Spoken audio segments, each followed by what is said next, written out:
আজকে কথা বলবো রিজাইন সেটেলমেন্ট নিয়ে। ইতিপূর্বে আমরা রিজাইন তার বিস্তারিত আমরা পূর্বের একটি ভিডিওতে আলোচনা করেছি। আজকে আমরা রিজাইন শ্রমিক কর্তৃক স্বেচ্ছা অব্যাহতি দিলে তার চূড়ান্ত নিষ্পত্তি কীভাবে করতে হয় এবং সেটেলমেন্টে কী কী জিনিস, ফাইনাল সেটেলমেন্টে কী কী জিনিস থাকে, চাকরির বয়স অনুযায়ী কী কী জিনিস থাকে এবং সেটা কিভাবে পরিশোধ করতে হয়, কত দিনের মধ্যে করতে হয় এবং এটার একটা বিস্তারিত, বিশেষ করে রিজাইন সেটেলমেন্টের বিস্তারিত বিষয়টাই আমি ভিডিও আকারে তুলে ধরব। সেখানে একটি এক্সেল শিট থাকবে। এক্সেলে শ্রমিকের 3টা পার্ট থাকবে। 3টা পার্টের মধ্যে প্রথম পার্টে শ্রমিকের জয়নিং ডেট থেকে অব্যাহতিকাল শেষ তারিখ পর্যন্ত তার বিস্তারিত থাকবে।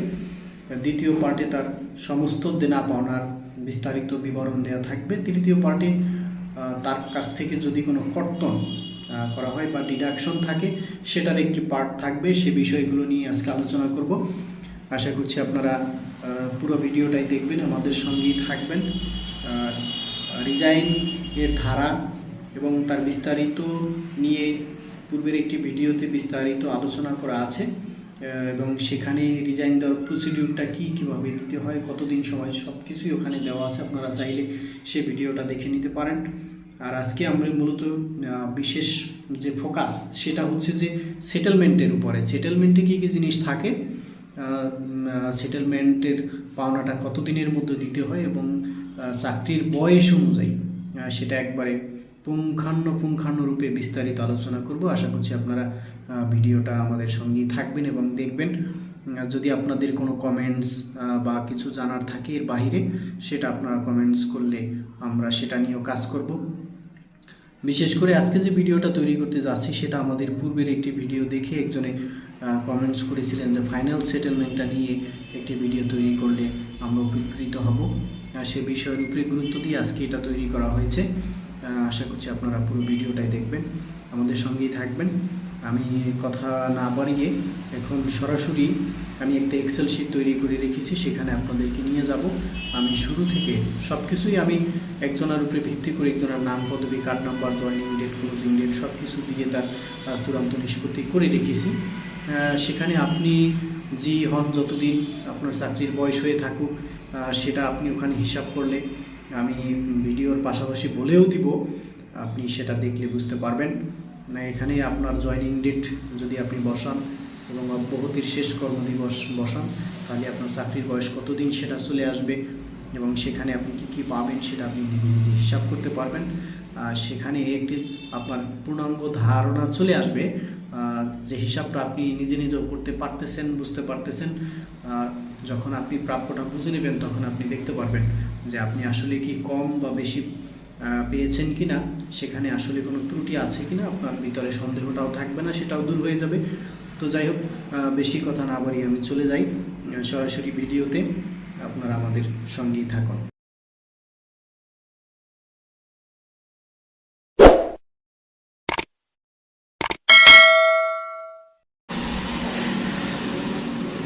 এক্সেলে যে ফর্মুলা বা ক্যালকুলেশনটা এখানে করা আছে, বিস্তারিত দেয়া আছে, এটাকে আমি 3টা ভাগে ভাগ করে রেখেছি। আপনারা অবশ্য শুরু থেকে শেষ পর্যন্ত খেয়াল করলে বিস্তারিত বুঝতে পারবেন। প্রথমে উপরে দেয়া আছে শ্রমিকের চূড়ান্ত হিসাব এবং পরে দেয়া আছে কারখানার নাম এবং কারখানার ঠিকানা। ডান পাশে দেওয়া আছে বাংলাদেশ শ্রম আইন 2006 এর ধারা 27 অনুযায়ী শ্রমিক কর্তৃক স্বেচ্ছায় অব্যাহতি এবং ধারা 30 অনুযায়ী চূড়ান্ত পাওনা। এখানে যেটা দেখতে পাচ্ছেন সম্পূর্ণ হিসাবটাই হচ্ছে শ্রমিক কর্তৃক স্বেচ্ছায় অব্যাহতি অনুযায়ী তৈরি করা। প্রথম আমি 3টা পার্ট এখানে করেছি। প্রথমে থাকবে শ্রমিকের বিস্তারিত, দ্বিতীয় পার্টে থাকবে শ্রমিকের পাওনা, তৃতীয় পার্টে থাকবে শ্রমিকের কর্তন অর্থাৎ ডিডাকশন বলতে যদি কোনো কিছু থাকে সেটা আমি তৃতীয় অর্থাৎ সর্বশেষ পার্টে আপনাদেরকে দেখানোর চেষ্টা করব।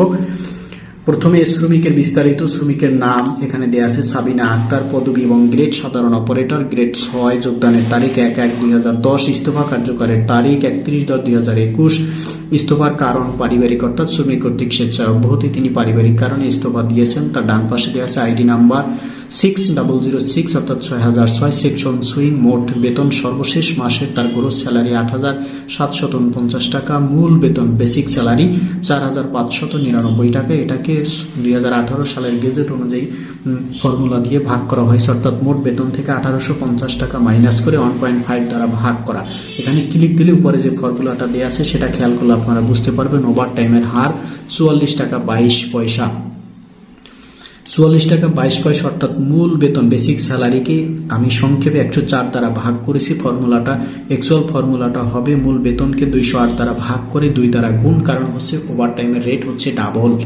চাকরির বয়স এখানে দাঁড়িয়েছে 11 বছর 8 মাস সম্পূর্ণ, এটা আমি বোঝানোর স্বার্থে তৈরি করে রেখেছি। অর্থাৎ তার সর্বশেষ ইস্তফা কার্যকরের তারিখ থেকে তার যোগদানের তারিখে মাইনাস করলে এখানে 11 বছর 8 মাস চাকরির বয়স এসে দাঁড়ায়। পরবর্তী ধাপে যেটা আপনারা দেখতে পারবেন সেটা হচ্ছে শ্রমিকের চূড়ান্ত পাওনা।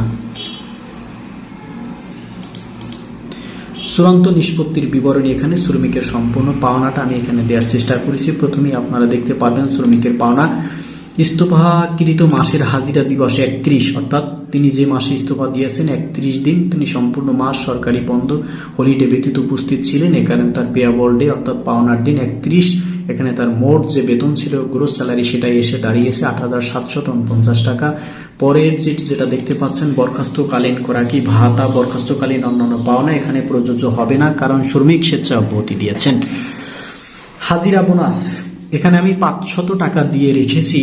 500 টাকা এখানে প্রত্যেক প্রতিষ্ঠান তার নিজ নিজ পলিসি অনুযায়ী দিতে পারবেন, বসাতে পারবেন। গ্রেড অনুযায়ী যেভাবে তার পলিসি তৈরি করা আছে সেভাবে তিনি দিতে পারবেন। ওভার টাইমের ঘন্টা এখানে আমি দিয়ে রেখেছি 52।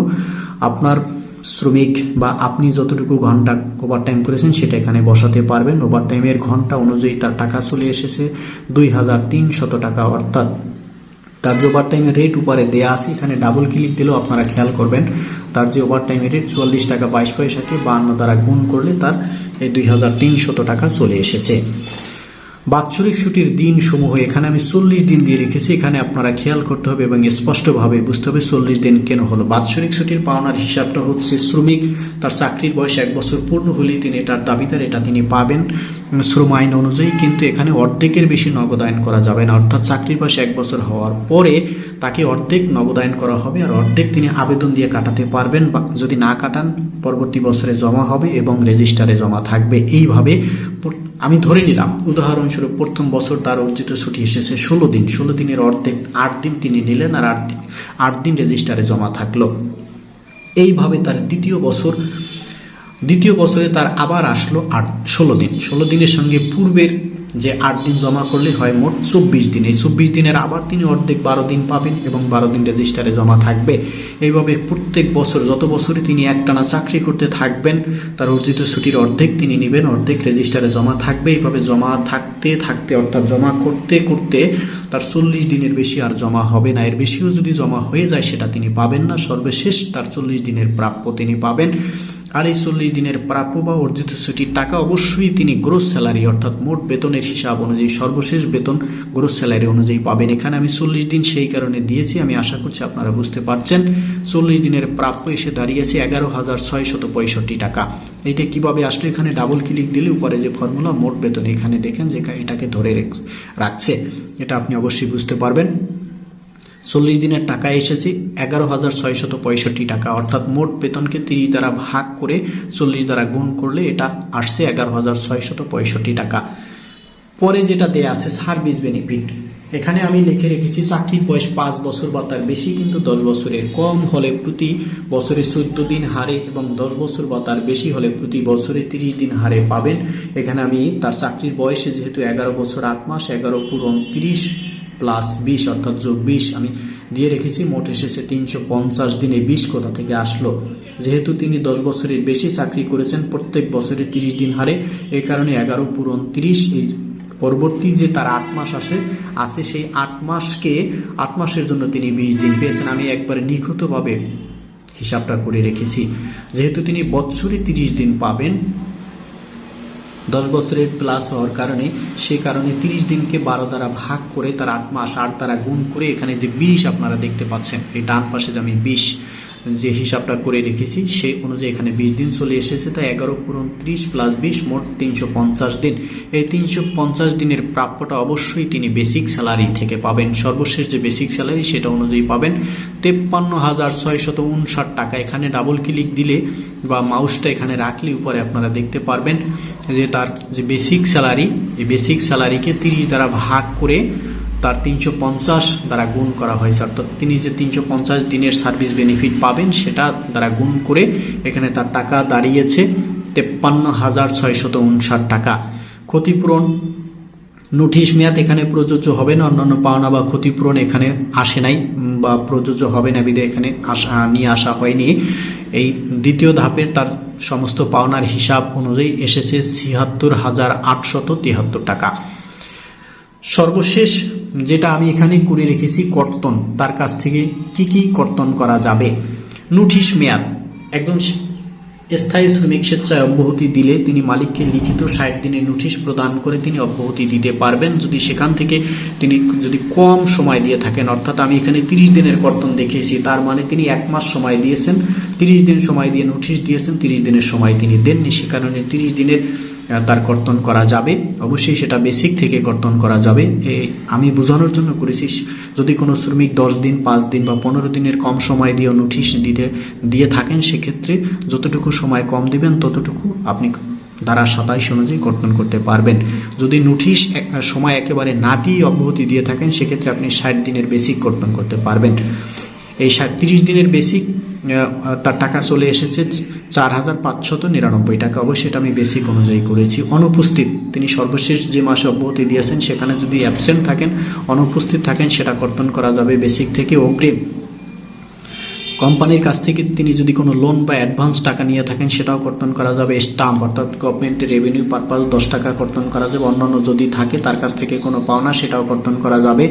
আমি বোঝানোর স্বার্থে এখানে মোট কর্তন এসে দাঁড়িয়েছে 4,609 টাকা। তার মোট টাকা ছিল এখানে আপনারা মোটা অক্ষরে দেওয়া আছে 76,873 টাকা। সেখান থেকে 4,609 টাকা মাইনাস করে, অর্থাৎ কর্তন করে তার সর্বশেষ পাওনাটা দাঁড়িয়েছে 72,264 টাকা।